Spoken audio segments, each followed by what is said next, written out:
La République fédérale d'Autriche s'étire des montagnes suisses jusqu'à la plaine hongroise, en plein cœur de l'Europe.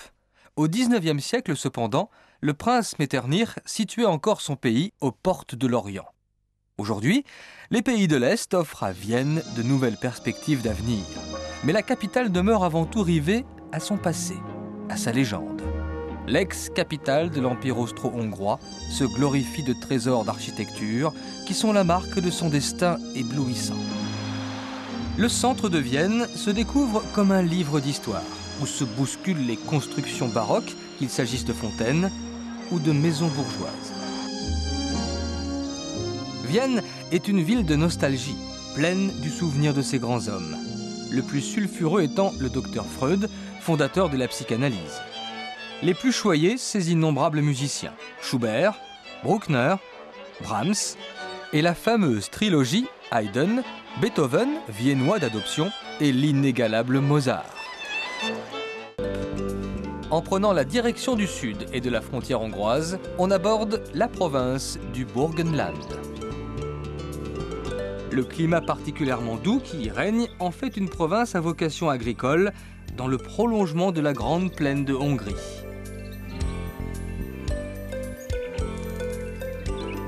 C'est une région favorable aux vignobles qui donne des vins réputés.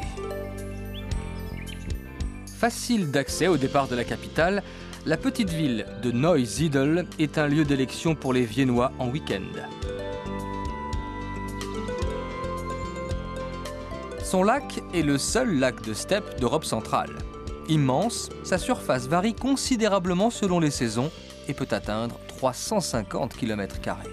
En été, la tranquillité des canards est parfois perturbée par les nombreuses activités nautiques.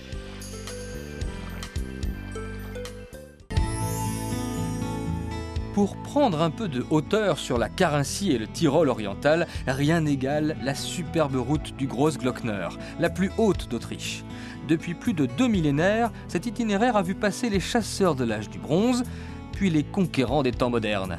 La route se mérite, mais à ceux qui surmontent les difficultés, elle réserve des panoramas grandioses, que ce soit sur le Großglockner, près de 3800 mètres, ou sur le Pasterze, le plus long glacier du pays.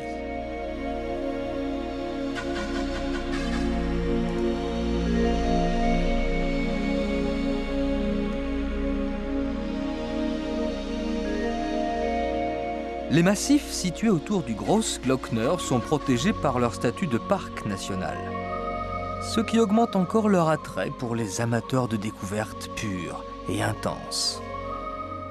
L'économie, par les activités liées au tourisme, profite à fond de ses atouts hivernaux. Les pistes de ski autrichiennes se prêtent à tous les goûts, tous les niveaux. Plus de 800 stations proposent à travers le pays d'importantes infrastructures de sport et de décontraction.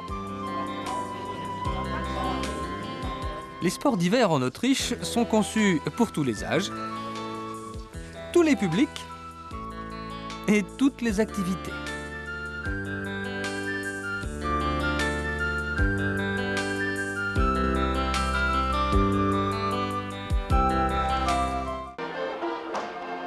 Pas de Tyrol ni d'Innsbruck sans abondance de spectacles folkloriques.